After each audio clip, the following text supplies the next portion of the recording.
Hello, I'm Alejandro Murgui, a San Francisco Poet Laureate, and I'm here at City Lights Bookstore in the heart of North Beach for Banned Books Week.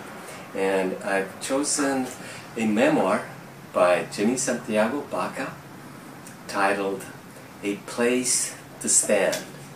And it was one of the books banned recently in Arizona by the school board because apparently it tells the honest story of growing up Chicano in places like Arizona.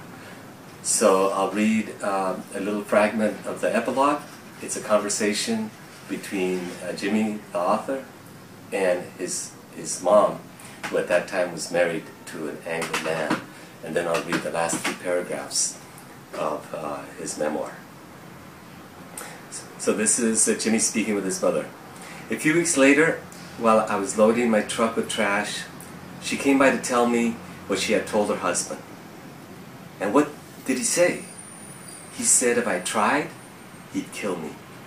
Does he mean it? He said for a long time that he'll kill me if I leave him. But I can't lie anymore. I have to tell my children and his parents the truth. Only then can I start living my life. Later in the week, she called to tell me she had told her children about Martina, Mayo, and me. She also told her husband's parents that she was Hispanic. She planned on seeing a lawyer about a divorce and would call me back.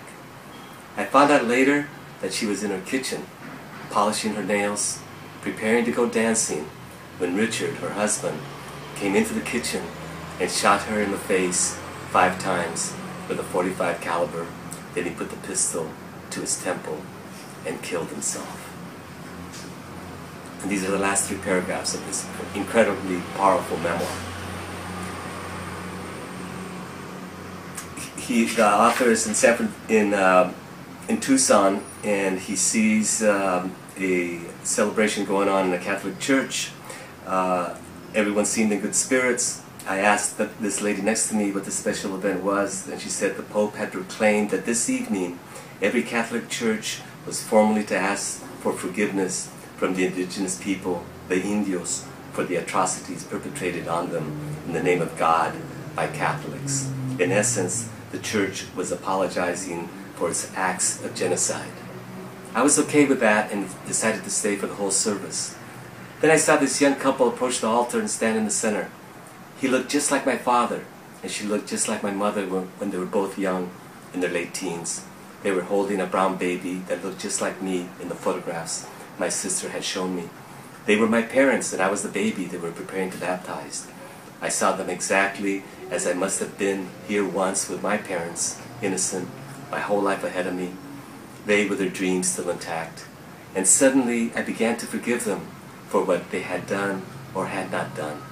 I forgave myself for all my mistakes, and for all I had done to hurt others.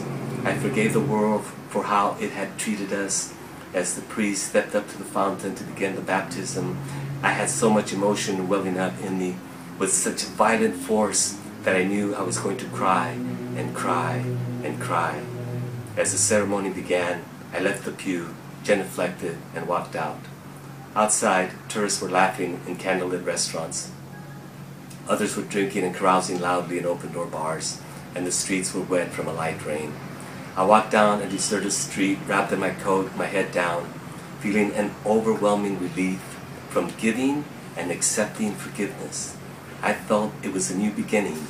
That little baby was me, before my father became a drunk and died in the gutter, before my mother left and was murdered by Richard, before I was taken to the orphanage and the D home and then jail and prison, before Teresa overdosed, before my brother was murdered. I was innocent and pure. I was that child, free to begin life over and to make my life one they would all bless and be proud of. I was truly free at last, and as I thought this, it began to rain harder, and the cathedral bells started ringing.